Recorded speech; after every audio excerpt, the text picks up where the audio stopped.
नमस्कार दोस्तों, मैं आपका शीर्षक अक्षय। आज बहुत इंपॉर्टेंट सेशन अपन डिस्कस करने वाले हैं। वो है चैप्टर नंबर 3। अभी चैप्टर नंबर 3, ये जो चैप्टर है बेसिकली बच्चों आप देखा गया है तो एग्जाम में 10 से 15 मार्क किधर नहीं गए आपके। बहुत इंपॉर्टेंट है, बहुत सारे बच्चे इसको डिफिकल्ट समझते हैं, तो अपन एकदम ईजी लैंग्वेज में इसको समझेंगे, बहुत सिंपल इसके पॉइंट्स बनाएंगे। और मैं आपको गारंटी देगा, अगर आपने आज पढ़ लिया ना तो आपको वापस पढ़ने की जरूरत नहीं पड़ेगी। एंड दूसरी चीज़, ये नोट्स जो है चार्ट बुक मैंने ऑलरेडी आपके साथ शेयर किया, अगर किसी को नहीं मिला है तो नीचे नंबर दिया व्हाट्सअप, वहाँ पे आप मैसेज कर दीजिए, आपको मिल जाएगा। ठीक है, चलिए। तो बच्चों देखिए, prospectus and allotment of securities. अब ये टॉपिक का जो हेडिंग है ना, बेसिकली ये आपको एक आइडिया बताता है कि कंपनी ना एक्सपांड होना चाहती है, कंपनी को मार्केट में जाना है, कंपनी को कैपिटल चाहिए। तो जब कंपनी को एक्सपांड करना है, मार्केट से कैपिटल चाहिए, तो कंपनी के पास ऑप्शन क्या होता है कि कंपनी मार्केट से शेयर्स उठाना चाहती है। अब जब कंपनी मार्केट से शेयर्स उठाना चाहती है तो ऑब्वियस बात है, कुछ तो डॉक्यूमेंट देने पड़ेंगे। अगर मुझे कल जाके कहीं बैंक में जाना है एंड बैंक से मुझे कोई पैसा चाहिए, तो बैंक आपको क्या पूछेगा कि आप डॉक्यूमेंट दीजिए। तो आपके पास ऐसा कोई डॉक्यूमेंट होना चाहिए जिसके बेसिस पे आप पैसा ले सकते हो, दे सकते हो। तो वैसा जब कंपनी की बात करता हो, तो कंपनी को जब भी अपना बिजनेस एक्सपांड करना है तो उसके लिए प्रोस्पेक्टस होता है। तो prospectus is nothing but the detail document कि कंपनी को इतना पैसा चाहिए, इस पर्पस के लिए चाहिए, और उसी की वजह से कंपनी शेयर्स इशू करना चाहती है। तो सिंपल फॉर्म है, प्रोस्पेक्टस का मतलब क्या होता है? It is nothing but the एक पीस ऑफ पेपर जिसमें डिटेल्स होती है कंपनी की, कंपनी को आगे जाना है, एक्सपांड करना है, तो उसके लिए पैसा चाहिए। एंड ये प्रोस्पेक्टस के बेसिस पे ये शेयर्स दिए जाते हैं, तो उसे कहेंगे अलॉटमेंट ऑफ सिक्योरिटीज। तो पहले प्रोस्पेक्टस पढ़ना पड़ेगा, डॉक्यूमेंट क्या होता है, देन उसके बेसिस पे अलॉटमेंट ऑफ सिक्योरिटीज कैसे किया जाता है ये अपने को पढ़ना पड़ेगा। तो ये चैप्टर को पहले से अंडरस्टैंड करना पड़ता है कि अपने को चैप्टर क्यों पढ़ना चाहिए, ये चैप्टर में क्या क्या बेसिक है, कंपनी को फायदा क्या होगा। तो एग्जाम में आंसर लिखते समय आपको ये एहसास होगा कि भाई साहब ये कंपनी का मेन इंटेंशन है। समझा आप लोगों को? चलिए बच्चों, अब मैं आपको एक सिंपल चीज़ बताता हूँ बच्चों, मतलब आपको ये बताने की ज़रूरत भी नहीं पड़ेगी, आपने शायद ये कहीं ना कहीं तो पढ़ा होगा, कहीं ना कहीं रिवीजन किया होगा। एक चीज़ हमेशा याद रखना बच्चों, जब भी आप पब्लिक में जाना चाहते हो एंड शेयर्स रेज करना चाहते हो, मतलब कैपिटल रेज करना चाहते हो फ्रॉम द पब्लिक, तो उस केस में एक चीज़ याद रखना कि private company is not eligible to raise the money from the public, because वो इनविटेशन नहीं दे सकते। उनके आर्टिकल ऑफ एसोसिएशन में बहुत सारे रिस्ट्रिक्शंस होते हैं कि they can not raise the money from the public. तो याद रखना बच्चों कि private company can not raise the IPO, FPO, ये इशू नहीं कर सकती, बाकी सब कर सकती है। अब राइट इशू कर सकती है, देन फॉर एग्जाम्पल में क्या तो प्राइवेट प्लेसमेंट कर सकते हैं, जैसे फॉर एग्जाम्पल किसी स्पेसिफिक टारगेट ऑफ पीपल को आपको शेयर्स देना तो आप प्राइवेट प्लेसमेंट भी दे सकते हो। बट ये सभी की सभी चीज़ें पब्लिक कंपनी भी कर सकती है। तो फायदा पब्लिक कंपनी का है कि पब्लिक कंपनी प्राइवेट प्लेसमेंट भी कर सकती है, राइट इशू भी कर सकती है, बोनस इशू भी कर सकती है, प्लस इसके साथ साथ आईपीओ भी लेके आ सकती है। बट प्राइवेट कंपनी वैसा नहीं कर सकती। प्राइवेट कंपनी को अपना आईपीओ, एफपीओ वो नहीं लेके आ सकते, बाकी सब चीज़ें वो कर सकते हैं। तो अपनी धीरे धीरे इसमें देखेंगे। तो बच्चों एग्जाम में क्वेश्चन कहाँ पे आता है वो पहले अपन पढ़ेंगे। तो सबसे पहले फर्स्ट अपन पढ़ेंगे सेक्शन 2 सबसेक्शन 70। अब सेक्शन 2 सबसेक्शन 70 का मतलब क्या होता है बच्चों? ये कहता है कि सर प्रोस्पेक्टस के डेफिनेशन क्या है। तो बच्चों मैं आपको सिंपल फॉर्म बताता हूँ कि प्रोस्पेक्टस का मतलब क्या होता है। सेक्शन 2 सबसेक्शन 70 कि एक ऐसा डॉक्यूमेंट होता है जिसमें आप एडवर्टाइजमेंट करना चाहते हो कि मुझे कंपनी को पैसा चाहिए, कितने शेयर्स इशू करना है, कितना कैपिटल होने वाला है, कितने नंबर ऑफ शेयर्स आएंगे, पूरा पर्पस क्या होगा, पैसा कौन से अकाउंट में रखा है, ये पूरा डिटेल इन्फॉर्मेशन होगा।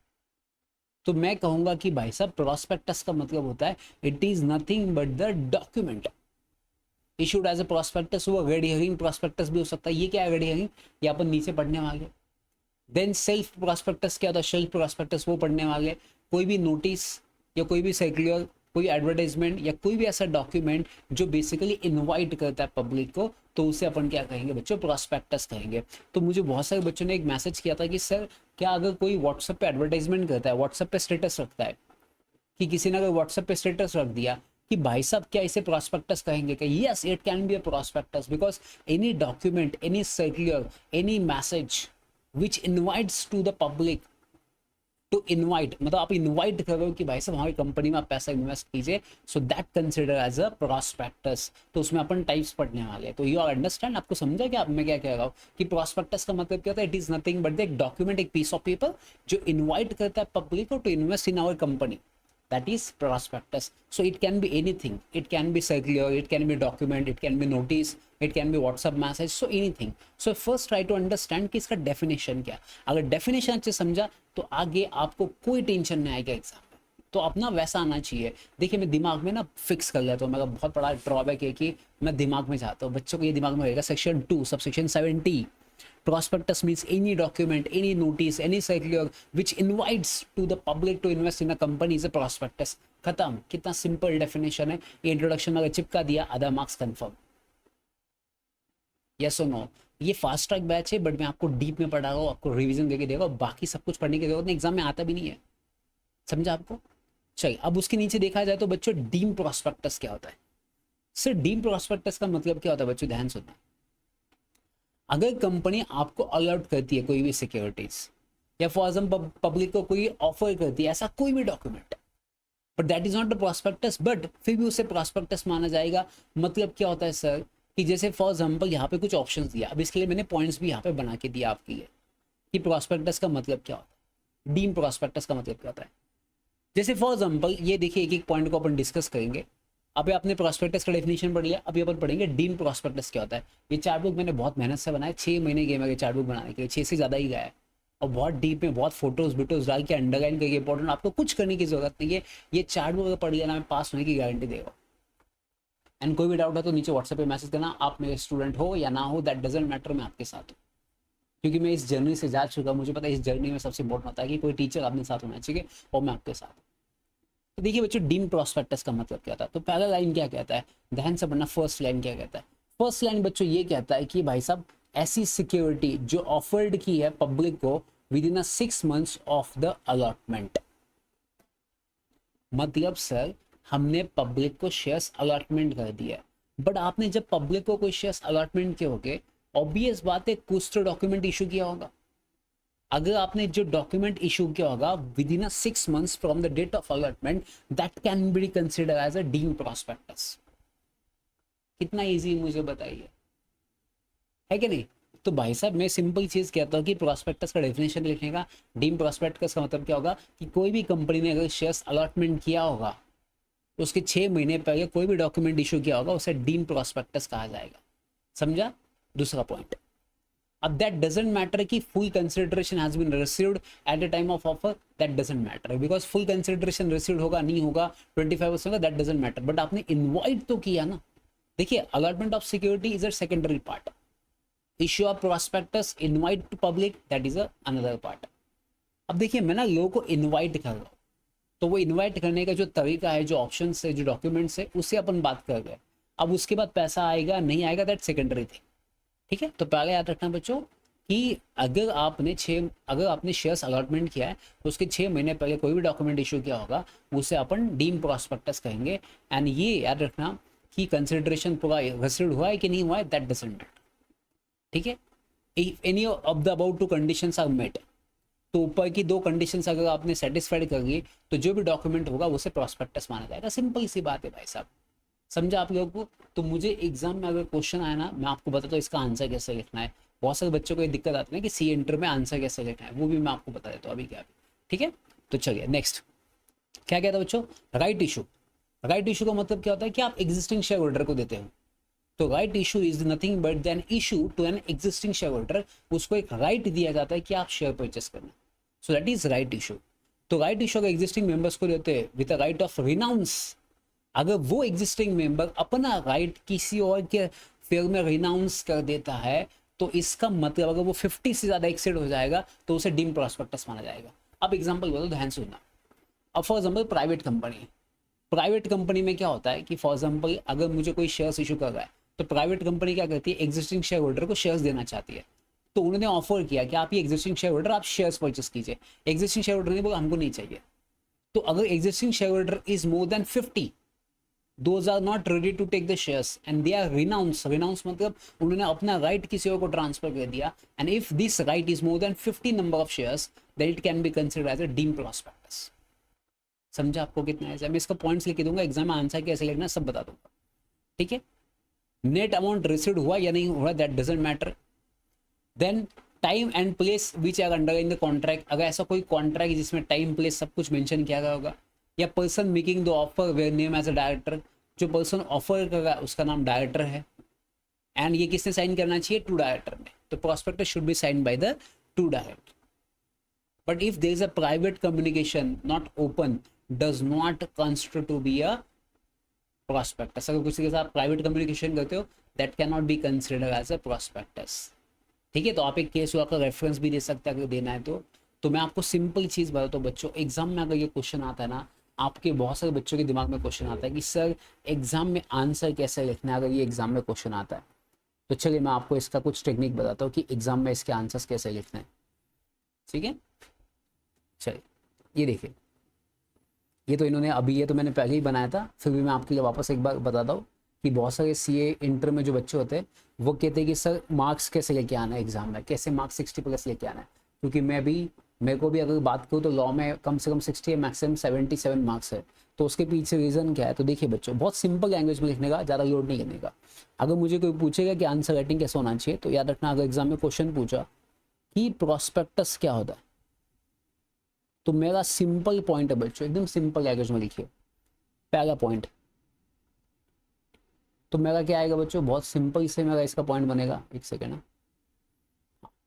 तो मेरा इसमें पहला पॉइंट बनेगा. पहला पॉइंट क्या बनेगा बच्चों, फर्स्ट पॉइंट बनेगा. प्रोस्पेक्टस का मतलब क्या होता है, any document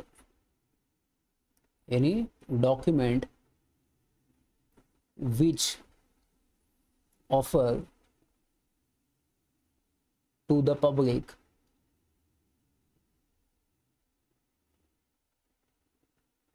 to invest in the company through issue of shares, through issue of shares. देखिए मैंने कितने सिंपल लैंग्वेज में लिखा है, तो आप भी ऐसे सिंपल लैंग्वेज में लिख सकते हैं कि प्रोस्पेक्टस का मतलब क्या होता है बच्चों, any document which offers to the public to invest in the company through issue of shares. फिर दूसरा बच्चों क्या लिखेंगे, इट मे बी, ये क्या क्या हो सकता है, it may be any document, कोई भी डॉक्यूमेंट हो सकता है. फॉर एग्जाम्पल नोटिस हो सकता है, कोई भी डॉक्यूमेंट हो सकता है बच्चों, कोई भी नोटिस हो सकता है, या फॉर एग्जाम्पल मैं कह सकता हूँ कोई भी सर्कुलर हो सकता है, कोई आपने सर्कुलर इशू किया होगा वो हो सकता है ना, या तो और एनी मैसेज हो सकता है,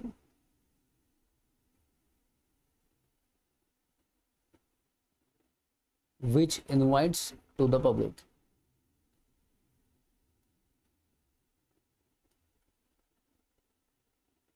ठीक है बच्चों, मैंने सिंपल भाषा में आंसर लिखा है बच्चों, और ऐसे आपको सिंपल भाषा में आंसर करना, ज़्यादा आपको डिफिकल्ट नहीं बनाना है.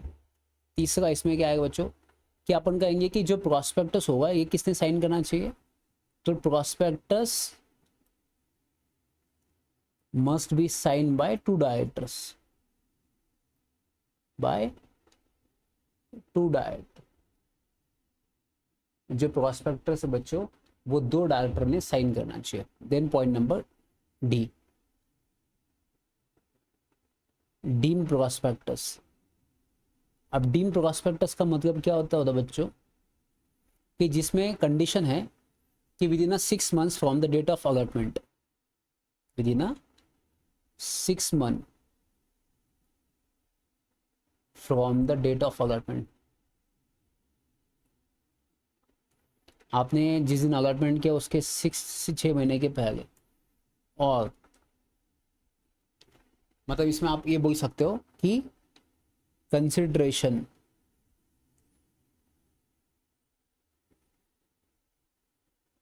रिसीव्ड और नॉट, कंसिडरेशन मिला है नहीं मिला है, it can be considered as a prospectus, consider as deem prospectus. इसे क्या कहेंगे बच्चों, डीम प्रोस्पेक्टस कहेंगे.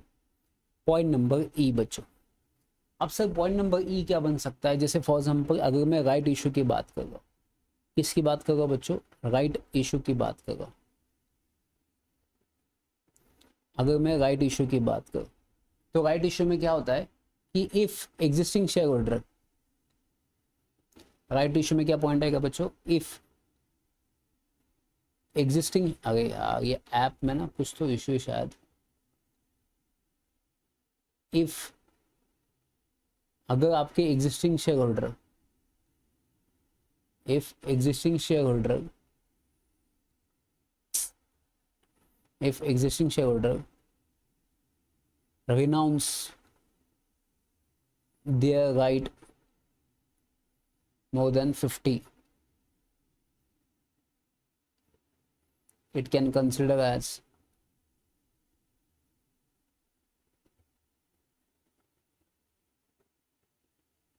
deemed prospectus।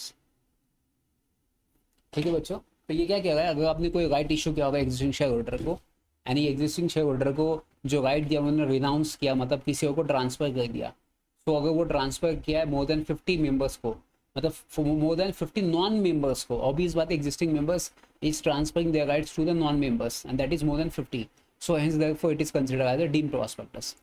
तो ये सिंपल है, मुझे बताइए कितना ईजी मैंने लिखे, 5 पॉइंट लिखे, 5 मार्क का क्वेश्चन, तो मुझे 5 में से 4.5 5 मार्क कन्फर्म मिलेगा ऐसा आंसर। क्या डिफिकल्ट है इसमें, इसमें सेक्शन में डाल सकते 2 subsection 17। So exam is not about that difficult, you are thinking कि एग्जाम बहुत डिफिकल्ट है। सीए लॉ की अगर मैं बात करूँ तो ये बहुत ईजी है, सिर्फ बच्चे ना डर जाते हैं एग्जाम में।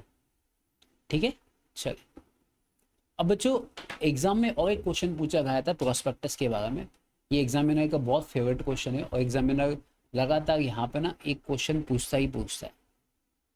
क्या क्वेश्चन पूछता है बच्चों यहाँ पे एग्जामिनर यहाँ पे क्वेश्चन पूछता है कि भाई साहब जो आप प्रोस्पेक्टस इशू करना चाहते हैं उसमें क्या कंटेंट होना चाहिए, मतलब क्या मैटर्स उसमें होने चाहिए।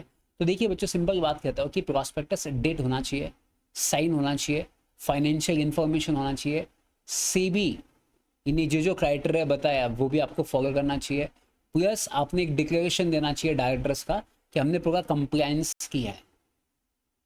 ठीक है, और कोई भी प्रोस्पेक्टस आपके कंपनीज एक्ट या for example securities contract regulation act या सीबी एक्ट के अगेंस्ट नहीं होना चाहिए। समझा आपको, प्रोस्पेक्टस आपको एग्जिस्टिंग शेयर होल्डर या डिबेंचर्स होल्डर को भी इशू करना है, बट ये यूनिफॉर्म होना चाहिए। ठीक है, uniformly shares debentures previously issued. Prospectus shall be deemed to be the date of its publication, जिस दिन आपने पब्लिश करे उसका डेट माना जाएगा। देन साइन कॉपी और प्रोस्पेक्टस किसको दिया जाएगा, रजिस्ट्रार को दिया जाएगा, and sign by every person either director और प्रपोज डायरेक्टर। तो मैं सिंपल चीज़, तो अगर एग्जाम में क्वेश्चन पूछा कि सर प्रोस्पेक्टस में क्या क्या मतलब कंटेंट होना चाहिए, तो पहले साइन होना चाहिए, डेट होना चाहिए, फिर उसके बाद सीबी ने जो फॉर्मेट मेंशन किया उसके हिसाब से होना चाहिए। देन कोई भी प्रोस्पेक्टस का कंटेंट वो आपके सीबी एक्ट के अगेंस्ट या for example CB contract regulation act के अगेंस्ट या कंपनीज एक्ट के अगेंस्ट नहीं होना चाहिए। एंड याद रखना बच्चों ये जो प्रोस्पेक्टस होगा आपको एग्जिस्टिंग मेंबर्स को भी इशू करना है एंड इसका जो कॉपी है वो आपको रजिस्ट्रार को भी देना है। तो सिंपल पॉइंट से क्या होना चाहिए एग्जाम में आपको इजीली लिख सकते हो। ठीक है, चलिए देन बच्चों यहाँ पे होता है एक्सपर्ट। अब बच्चों एक्सपर्ट का मतलब क्या होता है, there should be some independent person who are giving some statement about the company, that is expert, whether you should invest और नॉट। सो बेसिकली ये जो होता है एक्सपर्ट का जो स्टेटमेंट होता है that is shall not include a statement engage in interest of information. मतलब ये क्या कह रहा है, अगर फॉर एग्जाम्पल आपका जो एक्सपर्ट है, expert is connected with a company, तो ऑब्वियस बात है he should give a positive response या पॉजिटिव ओपिनियन। तो अगर आपका जो एक्सपर्ट है ही should be independent person, he should not connected with the company, otherwise expert statement can not include in a prospectus. तो प्रोस्पेक्टस में अगर आप कोई इंडिपेंडेंट पार्टी है, एक्सपर्ट है, जिसका आप ओपिनियन डालना चाहते हो कंपनी के बारे में, तो he should be a independent person, he can not connected with company any formation process या any interested activity, so he should not be connected with a company. Then after you can include her statement या his statement in a prospectus. ठीक है, चलिए अगर उसको लगता है for example withdraw करना है तो जब रजिस्ट्रार के साथ फाइल करते हैं उसके पहले आप विड्रॉ कर सकते हो। तो मेक श्योर दैट कौन हो सकता है सर, एक्सपर्ट कोई भी C S C S C M A engineer कोई भी हो सकता है। ठीक है, चलिए नेक्स्ट बच्चों यहाँ पे ना एग्जाम में एक छोटा सा क्वेश्चन पूछा गया था, बहुत सारे बच्चे शॉक हो गए थे, ब्लैंक हो गए थे कि सर अगर एग्जाम में ऐसे क्वेश्चन आते तो क्या लिखना चाहिए। तो एग्जाम में एक क्वेश्चन पूछा था कि डिस्क्लोजर क्या होना चाहिए, जो फेस होता है ना प्रोस्पेक्टस का फ्रंट पेज, उस पर क्या डिस्क्लोज होना चाहिए। तो मैं कहता हूँ ना, जो फर्स्ट पेज होगा ना उस पर ऐसा लिखा होना चाहिए कि that prospectus has been delivered to the ROC, कि प्रोस्पेक्टस हमने ऑलरेडी आरओसी के पास क्या कर चुके हैं, डिलीवर्ड कर चुके हैं। उसके साथ साथ डॉक्यूमेंट्स भी अटैच है पीछे, आप ऐसा बोल सकते हो। एंड ये कब तक वैलिड होता है, 90 डेज होता है आफ्टर फाइलिंग का प्रोस्पेक्ट। कितने दिन के वैलिड होता है, 90 डेज। जिस दिन आपने सीबी के साथ फाइल किया 90 डेज तक आपका वैलिड होता है। अगर कोई भी आप इसमें कॉन्ट्रवेंशन करते हो तो 50,000 से लेकर 3 लाख का फाइन होता है। तो एग्जाम में क्वेश्चन पूछा गया था कि प्रोस्पेक्टस के फेस पे क्या होना चाहिए, तो वो has been delivered to ROC होना चाहिए, डॉक्यूमेंट अटैच होने चाहिए, 90 दिन का वैलिडिटी होता है उसका, एंड प्लस अगर कोई कॉन्ट्रवेंशन होता है तो 50,000 से लेकर 3 लाख का पेनल्टी होता है। ठीक है बच्चों, आपको चलिए आगे नेक्स्ट। अब ये होगा अपना प्रोस्पेक्टस। तो अपन ने पढ़ लिया बच्चों प्रोस्पेक्टस क्या होता है, प्रोस्पेक्टस में क्या क्या कंटेंट होता है, प्रोस्पेक्टस में कौन एक्सपर्ट क्या होता है, प्रोस्पेक्टस किसके साथ फाइल करना है, उसका वैलिडिटी क्या है, वो अपन ने सब कुछ डिस्कस किया। डीम प्रोस्पेक्टस क्या होता है। अब बच्चों एक बार मैंने प्रोस्पेक्टस फिक्स कर लिया, मुझे पता है कि कंपनी को पैसा चाहिए, तो अभी अपने को डॉक्यूमेंट इशू करना पड़ेगा लोगों में, तो वो प्रोस्पेक्टस है। बट अब मुझे उस प्रोस्पेक्टस में चेंज करना है। भाई साहब ऐसा कैसा चेंज करोगे, लोगों ने तो पैसा इन्वेस्ट किया ना। आपने बोला था प्रोस्पेक्टस कि हमको बिल्डिंग बनाना है, कंस्ट्रक्शन बनाना है, आपने ऑब्जेक्ट डाला था। अब आप कहोगे मुझे वो चेंज करना है, बट लोगों ने उसके बेसिस पे पैसा डाला था ना। तो अगर आपको अभी चेंज करना है तो क्या प्रोसेस होगा, वो अभी अपन पढ़ने वाले। इंपॉर्टेंट एग्जाम में क्वेश्चन आता है।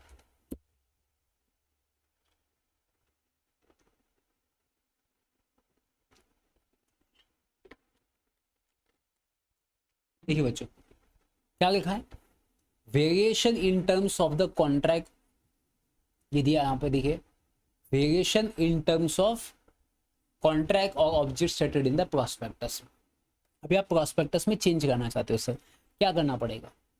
देखिए ऑब्वियस बात है, कंपनी ने सोचा था कि बिजनेस को एक्सपांड करना है।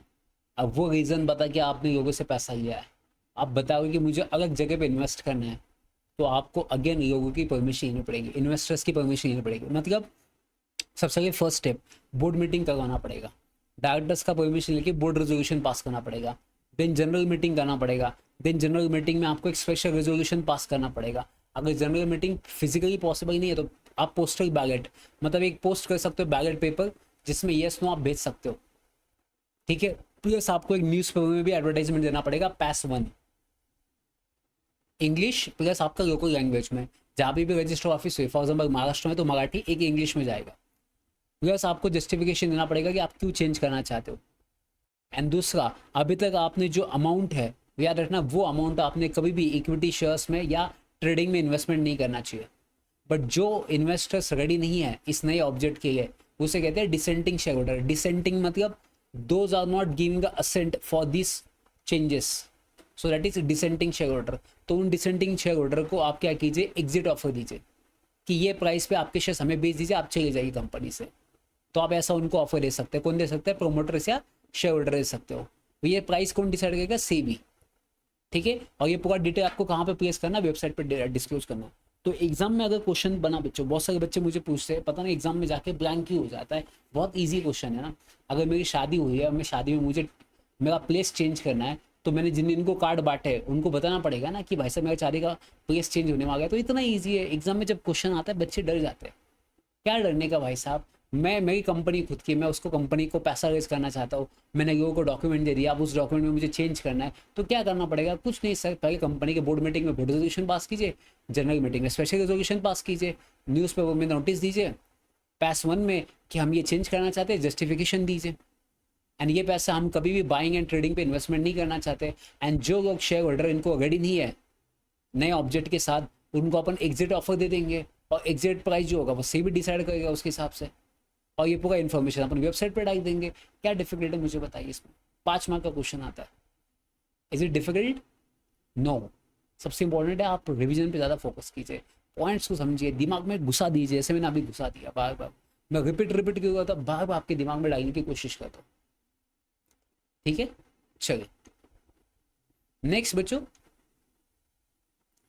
ध्यान सुनना। अब क्या होता है बच्चों, कोई कोई शेयर होल्डर होते हैं कंपनी के, वो कहते हैं कि सर हमारे खुद के शेयर्स भी बेच दीजिए। मतलब जैसे फॉर एग्जाम्पल मैं टाटा कंपनी का शेयर होल्डर हूँ, मुझे लगता है टाटा कंपनी के शेयर्स मेरे पास पड़े हुए तो मुझे नहीं चाहिए। तो एक काम करो, तो मैं कंपनी को इन्फॉर्म करता हूँ कि मेरे शेयर्स ना, जब भी आपका कोई आप शेयर्स इशू करना चाहते हो, मतलब मेरे उसमें शेयर्स बेच दीजिए। तो कभी कभी क्या होता है, कंपनी अपने ही एग्जिस्टिंग शेयर होल्डर के शेयर्स बेच सकती है मार्केट में। तो उसके लिए क्या करना पड़ेगा, तो सबसे आगे फर्स्ट आपको बोर्ड ऑफ डायरेक्टर्स के कंसल्टेशन करना पड़ेगा। तो कोई शेयर होल्डर है जिसको पूरा पार्ट, मतलब मेरे पास 10 शेयर्स है, 10 के 10 शेयर्स या 5 शेयर्स भी आप सही करना चाहते हो, उसके आपको डॉक्यूमेंट इशू करना पड़ेगा। उसे कहेंगे ऑफर ऑफ सेल, उसे कहेंगे अपन ऑफर कहेंगे। ऑफर मतलब हम अपने एग्जिस्टिंग शेयर्स को इशू करना चाहते हैं, ये पब्लिक को हम देना चाहते हैं, उसे प्रॉस्पेक्टस कहेंगे अपन। बट इसका जो भी खर्चा आएगा कंपनी का, पूरा एक्सपेंसेस जो भी आएगा वो कंपनी को आपको देना चाहिए, ठीक है। बट इस केस में मिनिमम सब्सक्रिप्शन इतना अमाउंट आना चाहिए, ये पैसा किसकी यूटिलाइज होना चाहिए, ये कहीं मैटर नहीं करेगा यार रखना बच्चों, ठीक है। एंड यार ना उस जो बेचना चाहता है उसका आइडेंटिटी आपको डिस्क्लोज करना पड़ेगा, एंड प्लस पर इसका जितना कॉस्ट आएगा वो सभी आपको डिस्क्लोज करना पड़ेगा। तो मैं क्या कहता हूँ, ऑफर सेल का मतलब क्या होता है बच्चों, ऑफर सेल का मतलब होता है कि अगर कोई एग्जिस्टिंग शेयर होल्डर है जो अपने शेयर्स बेचना चाहता है, ऑब्वियस बात है उसको मार्केट में कंपनी के थ्रू बेचेगा, मार्केट में तो ज़्यादा पैसा आएगा ना, और खुद ही बेचे तो कम पैसा आएगा।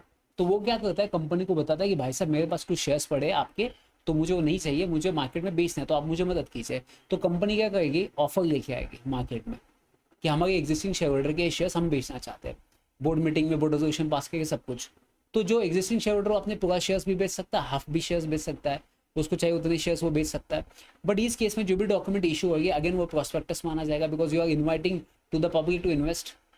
बट इस केस में आ रहा है जो टर्म्स एंड कंडीशन होते हैं कि मिनिमम इतना सब्सक्रिप्शन आना चाहिए, आपने पैसा किसके लिए यूटिलाइज करना चाहते हो, ये सब कुछ मेंशन करने की जरूरत नहीं है, बिकॉज ये ऑलरेडी ओल्ड शेयर्स है जो हम बेचना चाहते हैं। जैसे हम OLX पे गाड़ी बेचते हैं अपनी, तो OLX इज अ प्लेटफॉर्म जहाँ पे हम बेचते हैं, वैसे ही अगर एग्जिस्टिंग शेयर होल्डर को अपना शेयर्स बेचना है तो ये कंपनी इज अ प्लेटफॉर्म जहाँ कंपनी के थ्रू बेच सकते हैं, ज़्यादा पैसा कमा सकते हैं, ठीक है। चलिए चलिए नेक्स्ट आगे देखेंगे बच्चों। अब बच्चों यहाँ से अपना ना टाइप्स ऑफ प्रोस्पेक्टस चालू हो जाता है। तो अभी तक अपन ने क्या पढ़ा अभी तक, प्रोस्पेक्टस क्या होता है, प्रोस्पेक्टस के डीम प्रोस्पेक्टस क्या होता है, देन उसमें कंटेंट क्या होना चाहिए, वो उसके फेस पे क्या लिखना चाहिए, यहाँ तक अपन ने सभी डिस्कस किया है। अब सबसे मेन जो कंसर्न आता है वो आता है शेल्फ प्रोस्पेक्टस। बच्चों ये शेल्फ प्रोस्पेक्टस का मतलब क्या होता है, अब देखिए जो शेल्फ का मतलब क्या होता है कि प्रोस्पेक्टस ना बहुत बड़ा डॉक्यूमेंट होता है, मतलब ये अराउंड आप केजी है 50 60 70 80 पेजेस का डॉक्यूमेंट, तो बहुत खर्चा आता है कंपनी को कि यार मुझे हर बार शेयर्स इशू करना है प्रोस्पेक्टस लेके आओ, हर बार शेयर्स इशू करना है प्रोस्पेक्टस लेके आओ। तो भाई साहब इसका प्रिंटिंग का खर्चा बहुत जाता है हर टाइम ये डॉक्यूमेंट इशू करना है। तो कंपनी के पास ऑप्शन क्या है, कंपनी का ये ऑप्शन है कि कंपनी क्या कर सकती है, पूरे साल के लिए एक ही बार एक प्रोस्पेक्टस इशू कर सकती है, जिसमें पूरे साल का मेंशन कर सकती है। मतलब जैसे फॉर एग्जांपल मुझे जनवरी में शेयर्स इशू करने, फिर मुझे जून में शेयर्स इशू करने हैं, मुझे दिसंबर में इशू करने हैं, तो आपको 3 बार प्रॉस्पेक्टस इशू करने की ज़रूरत नहीं है, आप एक ही बार कीजिए। स्टार्टिंग जैसे ये आपका स्टार्ट होता है अप्रैल में, तो अप्रैल के स्टार्टिंग में आप क्या कीजिए, आपका प्रॉस्पेक्टस ROC के साथ फाइल कीजिए, उसको बता दीजिए कि मैं अभी अप्रैल में शेयर्स इशू करना चाहता हूँ, दिसंबर में इशू करना चाहता हूँ, मार्च में इशू करना चाहता है, आपने पहले इन्फॉर्म कर दिया, तो वापस वापस प्रॉस्पेक्टस फाइल करने की जरूरत नहीं है, खर्चा कम हो जाएगा, तो उसे कहेंगे शेल्फ प्रॉस्पेक्टस।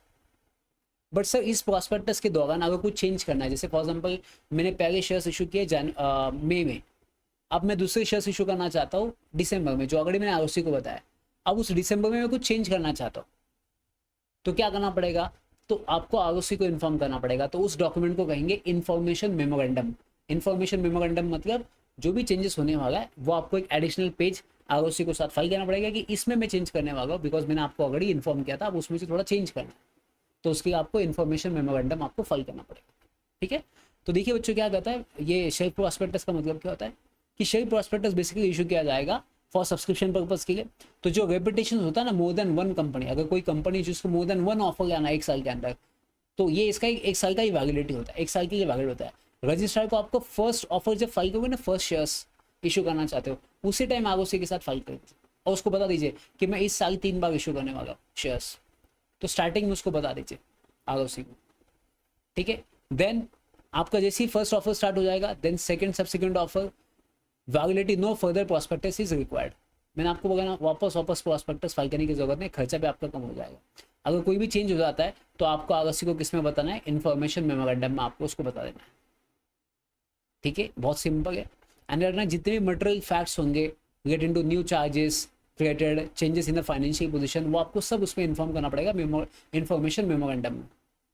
मतलब क्या हुआ, जैसे फॉर एग्जांपल मैंने जब प्रॉस्पेक्टस फाइल किया तब कंपनी का प्रॉफिट 40 करोड़ रुपए था, जब मैंने अप्रैल में शेयर्स इशू किया। अब जब मैं दिसंबर में शेयर्स इशू करना चाहता हूँ तो कंपनी को लॉस हुआ। अब ये कुछ जो चेंज हुआ है फाइनेंशियल पोजीशन, तो आपको आरओसी को पता पड़ेगा, क्योंकि आरओसी को आपने स्टार्टिंग में बता दें कि हम प्रॉफिट में। तो अभी वापस प्रॉस्पेक्टस फाइल करने की जरूरत नहीं, एक डॉक्यूमेंट फाइल कीजिए, उसे कहेंगे इन्फॉर्मेशन मेमोरेंडम। क्या हम आपको ये इन्फॉर्मेशन देना चाहते हैं कि अभी हमारी कंपनी का स्टेटस चेंज हुआ है, क्योंकि आपने ऑलरेडी प्रॉस्पेक्टस फाइल किया, वापस फाइल करने की जरूरत नहीं है। अगर कोई चेंज होता है तो इन्फॉर्मेशन मेमोरेंडम में आपको फाइल करना पड़ेगा। ठीक है, तो ये प्रॉस्पेक्टस का वैलिडिटी क्या होता है, इसका 1 साल होता है। ठीक है, चलिए नेक्स्ट क्या बोला बच्चों। अगर देखिए, अगर फॉर एग्जाम्पल आपने चेंज किया इन्फॉर्मेशन मेमोरेंडम में, आपने बता दिया कि हम ये चेंज करना चाहते हैं, आरओसी को इन्फॉर्म किया, तो भाई साहब जो शेयर होल्डर थे जिन्होंने इन्वेस्ट किया है, आपका प्रॉस्पेक्टस देखिए तीनों साल, मतलब 3 बार आप इशू करना चाहते थे शेयर 1 साल में, उसके बेसिस पे किसी ने पैसा डाला होगा, अब उसको आप चेंज करना चाहते हो, अगेन उनको भी आपको क्या करना चाहिए, उनको पैसा रिफंड करना चाहिए। अगर they are not ready, then आपने 15 दिन के अंदर उनको पैसा क्या करना चाहिए, रिफंड करना चाहिए। ठीक है, चलिए, एंड आपका जैसे ही फर्स्ट ऑफर कंप्लीट हो जाएगा एंड सेकंड ऑफर आप फाइल करना चाहते हो आरओसी के साथ या स्टार्ट होने वाला है, तो आपको पैस टू फाइल करना पड़ेगा। सेकंड ऑफर जब आएगा उसके पहले पैस टू मतलब क्या होता है, ये अलॉटमेंट का होता है कि कितनी शेयर्स आप अलॉटमेंट करना चाहते हो। सेकंड ऑफर का पूरा डिटेल्स इसमें चला जाएगा। ठीक है, और जो इन्फॉर्मेशन मेमोरेंडम होगा that can be consider as a prospectus also. तो मैं सिंपल एक चीज़ बताता हूँ, एग्जाम में क्वेश्चन पूछा सेल्फ प्रॉस्पेक्टस क्या होता है, मगर कम से कम 8 से 10 पॉइंट बन सकते हैं। कितने पॉइंट बन सकते हैं बच्चों, 8 से 10 पॉइंट बन सकते हैं, मैं अगर इसको कहूँ तो। ठीक है, मैं आपको पहले बता दूँ। देखिए शेयर प्रॉस्पेक्टस क्या होता है, तो शेयर प्रॉस्पेक्टस बेसिकली ऐसा प्रॉस्पेक्टस होता है जो कंपनी 1 साल में 1 से ज़्यादा शेयर्स इशू करना चाहती है, ऑफर लेके आना चाहती है, तो उन कंपनी के लिए एक ही बार ये शेयर प्रॉस्पेक्टस आप फाइल कर सकते हैं आरओसी के साथ फ्रॉम द इनिशियल स्टेज। दूसरा, इसकी वैलिडिटी 1 साल होगी। तीसरा, अगर आप सब्सिक्वेंटली एक ही साल के अंदर 2-3 बार इशू करना चाहते हो शेयर्स, तो वापस प्रॉस्पेक्टस फाइल करने की जरूरत नहीं है। पॉइंट नंबर 4, अगर आपको इस दौरान कुछ चेंज होता है कंपनी के फाइनेंशियल पोजीशन में, तो आप इन्फॉर्मेशन मेमोरेंडम फाइल कीजिए आरओसी के साथ, उसमें बताइए कि ये चेंज हुआ है प्रॉस्पेक्टस में। पॉइंट नंबर 6, अगर फॉर एग्जाम्पल आपने जो चेंज किया है वो इन्वेस्टर को पसंद नहीं आया, तो आप उनको फीस रिफंड कीजिए 15 दिन के अंदर।